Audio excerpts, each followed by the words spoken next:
నేటి విశిష్టత. నేటి వైశేషంలో భాగంగా ఈ రోజున మనకి ఫాల్గుణ మాసం శుక్లపక్షం ఏకాదశి. దీన్ని మనం అమలకి ఏకాదశి అని అంటాం. అమలకి ఏకాదశి మనకి చూసినట్లయితే సంవత్సరంలో 24 మామూలుగా, అంటే ప్రతి నెల 2 ఏకాదశులు, కొన్ని సందర్భాల్లో ఒకవేళ కనుక అధిక మాసాలు వచ్చినప్పుడు ఇంకో 2 ఎక్స్ట్రా, అలాగా ఓవరాల్గా మనకి ప్రతి నెలలోనూ వచ్చే ఏకాదశులు కలుపుకుంటే సంవత్సరంలో దాదాపుగా 24 ఏకాదశులు అనేవి మనకు వస్తాయి సామాన్యంగా. అయితే మనకిప్పుడు నడుస్తున్న ఈ ఫాల్గుణ మాసంలో శుక్లపక్షంలో వచ్చే ఏకాదశిని అమలకి ఏకాదశి అంటారు. ఆ అమలకి ఏకాదశి అన్న మాటకి మనం చూస్తే అది దీనికి సంబంధించి ఉసిరిక చెట్టుని పూజ చేస్తారు ఈ రోజున. అంటే అసలు ఈ అమలకి ఏకాదశి అంటే ఏంటి, ఈ రోజున చేసే పూజా విధానం ఏంటి, అలాగే దీనికి సంబంధించిన వ్రత కథ ఎలా ఉంటుంది. వ్రత విధానం వేరు, వ్రత కథ వేరు. వ్రత విధానం అంటే వ్రతం చేసేవాళ్ళు ఆ వ్రత విధానంలో పెడతారు. మనం ఇక్కడ ఉన్న సమయం బట్టి ఓన్లీ వ్రత కథని ఇక్కడ మనం తెలుసుకోవడానికి ప్రయత్నం చేస్తాం. అయితే మామూలుగా ఏకాదశి అంటేనే విష్ణుమూర్తికి చాలా చాలా చాలా ప్రియమైన తిథి. మనకు తెలిసిందే, అసలు ఏకాదశి అనే పేరుతోనే ఒక స్త్రీ రూపం, ఆమెకి ఆయన ఇచ్చిన వరం.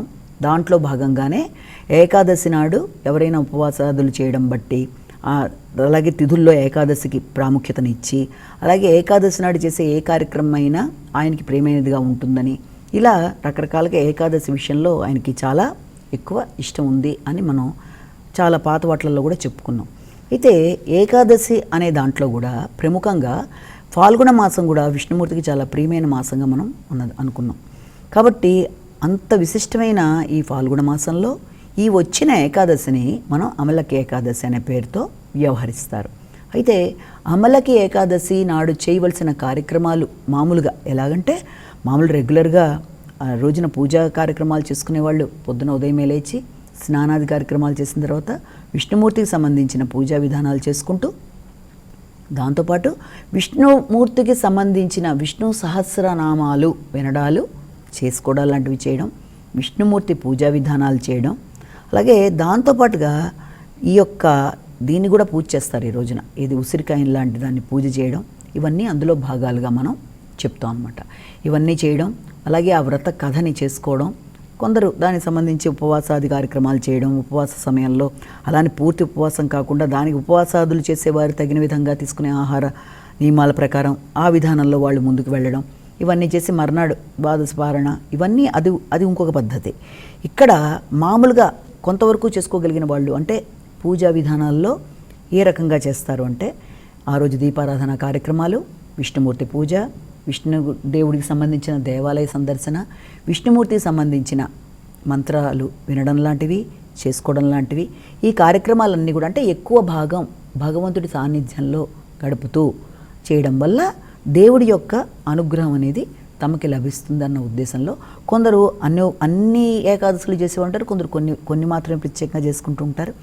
ఏది ఏమైనా విష్ణుమూర్తికి సంబంధించిన కారణాన ఏకాదశి అనేది చాలా ప్రియమైనది.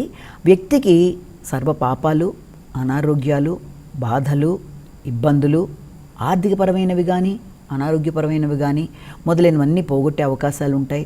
కాబట్టి చాలామంది దానికి సంబంధించి ఏకాదశి ఉపవాసాలు లాంటివి పూజా విధానాలుగా చేస్తారు. అయితే ఇప్పుడు ఈ అమలకి ఏకాదశి యొక్క కథ ఏంటి అన్నది మాత్రం మనం ఇప్పుడు చూద్దాం. మిగిలిన వాటికన్నా కథ కూడా మనం వినడం అనేది చాలా మంచిది కనుక ఆ కథ గురించి అది ఎలా పెడుతుంది అంటే, ఒకానొక రాజ్యంలో ఒక మంచి మహారాజు ఆ రాజ్యాన్ని పరిపాలిస్తూ ఉంటాడు. ఆయన పరిపాలిస్తున్న సందర్భంలో ఏం జరుగుతుందంటే, ఆ రాజ్యంలో ఎవరు కూడా పిసినారి వ్యక్తులు కానీ పూజాది కార్యక్రమాలు చెయ్యని వ్యక్తులు కానీ లేకుండా అన్ని వర్ణాల వాళ్ళు ఉంటారు. అందరూ చాలా మంచిగా భగవంతుడు, భక్తి, పూజ, పిసినారితనం లేకుండా దాన ధర్మాలలా చేస్తూ ఇలా అన్ని రకాల భావనలతో మంచిగా ఉండే వాళ్ళతో ఆ దేశం చాలా సుభిక్షంగా ఉంటూ ఆ దేశంలో ఇలా జరుగుతూ ఉంటుంది. అయితే ఒక రోజున ఈ యొక్క ఏకాదశి రావడం వల్ల అందరూ కూడా ఆ రోజున ఉపవాసాది కార్యక్రమాలతో, దేవుడి యొక్క జపంతో, దేవుడి యొక్క విధానంలో వాళ్ళు ఉంటారు. అయితే అక్కడికి ఆ ప్రదేశానికి ఒక వేటగాడు లాంటి వ్యక్తి వచ్చి అక్కడ జరుగుతున్నదంతా కూడా అతను చూస్తాడు. అతను ఇవన్నీ చెయ్యడు, అతను వేరే ప్రదేశం నుంచి రావడం జరిగింది. అతను ఇవన్నీ చూస్తున్నప్పుడు ఏం చెప్తుంటే అతను కూడా అనుకోకుండా ఉపవాసం ఉండే పరిస్థితి వస్తుంది. అక్కడ అతను ఉపవాసం చేసి అక్కడ ఆ మహారాజ్ చేస్తున్న పూజా కార్యక్రమాలన్నీ చూస్తాడు. ఆయన విష్ణు పూజ, అలాగే దాంతోపాటుగా ఈ ఉసిరి పూజ చేయడం, అలాగే దానికి సంబంధించిన ఈ యొక్క పూజా కార్యక్రమాల్లో ప్రతి చిన్న స్టెప్ గమనిస్తూ ఉంటాడనమాట అక్కడే ఉండి. అవన్నీ చూడడం, తర్వాత ఆ రాత్రి అంతా ఉపవాసాలు, తర్వాత జాగారం తెలియకుండానే చేయడం, ఇవన్నీ చేసి మర్నాడు తన ఇంటికి వెళ్ళి ఆహార స్వీకరణ ఇవన్నీ యాజ్ టీజ్గా చేస్తాడు. చేసిన తర్వాత ఇంటికి వెళ్ళిన తర్వాత కొంతకాలానికి అతను మరణించడం అనేది ఆ యొక్క వేటగాడు. తర్వాత అతను ఇంకొక మంచి ప్రదేశంలో ఒక మహారాజుకి కొడుకులా అబ్బాయి జన్మిస్తాడు. మళ్ళీ ఇలాగా అన్ని రకాల శౌర్యం, పరాక్రమం, దాతృత్వం, అన్ని రకాల లక్షణాలతో సూర్యచంద్రుల్లాగా చాలా మంచి లక్షణాలతో అన్ని రకాలుగా చాలా మంచి జీవితంతో తను జన్మిస్తాడనమాట. జన్మించిన తర్వాత ఏంటంటే ఒకసారి అతను కూడా అలాగే తన ప్రధానంగా తను కూడా వేటకు వెళ్ళాలని చెప్పి మామూలుగా పెడతారు, మహారాజులు అంటే పెడతారు కదా. అలా పెడుతున్నప్పుడు ఒక చోట అలసిపోయి ఒక చెట్టు కింద తను ఉన్నప్పుడు ఏం జరుగుతుందంటే అక్కడ కొంతమంది అక్కడ ఉండే వ్యక్తులు ఏం చేస్తారంటే అక్కడ ఉన్న వ్యక్తులు ఇతని మీద అటాక్ చేయడానికి ప్రయత్నం చేస్తారంటే అతన్ని ఎలాగన్నా సంహరించడానికి వాళ్ళందరూ ప్రయత్నం చేస్తూ, ఇతను తెలియదు, నిద్రపోతూనే ఉంటాడు ఇతను.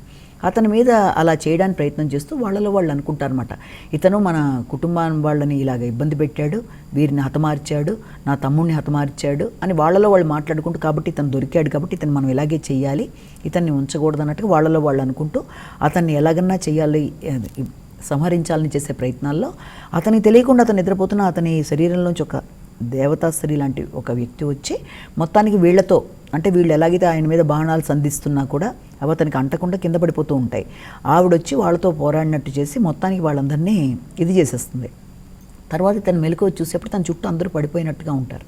ఇదేంటి అందరిలాగా ఉన్నారు, ఇక్కడ ఏం జరిగిందని చెప్పి అతను అనుకుంటే అప్పుడు ఆ స్త్రీ అతనికి చెప్తుందనమాట, నాయన నువ్వు నిన్ను రక్షించడానికి భగవంతుడు వచ్చాడు, విష్ణువుకి పూజ చేస్తాను. ఎందుకంటే ఈ జన్మలో విష్ణుమూర్తికి కూడా అపరిమితమైన భక్తుడు ఇతను. విష్ణువుని ఎప్పుడైతే నువ్వు పూజ చేసావో నీకు మీద ఎలాంటి ఇబ్బందులు లేకుండా ఆయన నిన్ను ఈ రకంగా కాపాడడం జరిగింది అని చెప్పి అంతా కూడా ఆమె వివరించడం జరుగుతుందన్నమాట. అలాగా అనుకుని అతను వెళ్ళి మళ్ళీ యథాశక్తి తన పూజా కార్యక్రమాలు మళ్ళీ మొదలు పెట్టుకొని చేసుకొని చక్కగా రాజ్యాన్ని మంచిగా పరిపాలించి తర్వాత మళ్ళీ చక్కటి జన్మ అనేది అతనికి ఏర్పడడం, విష్ణులోకానికి వెళ్ళడం, ఇవన్నీ. అంటే ఈ కథలో మనం తెలుసుకోవాల్సింది ఏంటంటే భగవంతుణ్ణి మనం ఎంతగా ఆరాధిస్తామో భగవంతుడు కూడా తన కటాక్ష వీక్షణాలు అంటే తన యొక్క దృష్టి అనేది తన భక్తుడి మీద పెట్టడం జరుగుతుంది.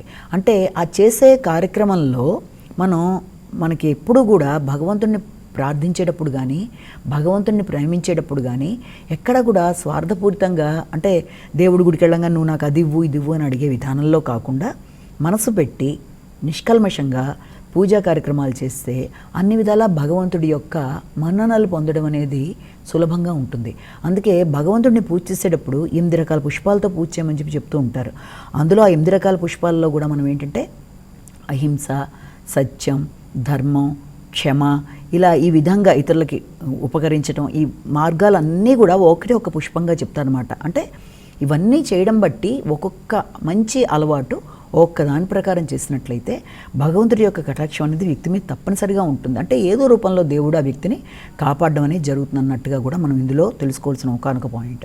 కాబట్టి ఇది అమలకి ఏకాదశి నాడు అందరూ కూడా ఈ కారణంతో విష్ణుమూర్తిని పూజించటం, ఆరోగ్యపరంగా అభివృద్ధికరంగా ఆలోచనలు అన్ని విధాలుగా కూడా వాళ్ళ ఆశించిన విషయాలలో విజయాలు లభిస్తూ ముందుకెళ్ళడానికి చేస్తారు. కనుక అవకాశం ఉంటే తప్పనిసరిగా విష్ణు సహస్రనామాలు లాంటివి వినడం, విష్ణువు యొక్క మాటలు కానీ లేకపోతే ఆయన సంబంధించిన స్తోత్రాలు లాంటివి వినడం, ఇవన్నీ చేయడం అవకాశం ఉన్నట్లయితే ఆయన సంబంధించిన దేవాలయ సందర్శన ఇవన్నీ కూడా చాలా మంచి ఫలితాలు ఇస్తాయి. కనుక ఇది మనం ఈరోజు తెలుసుకునే విషయం.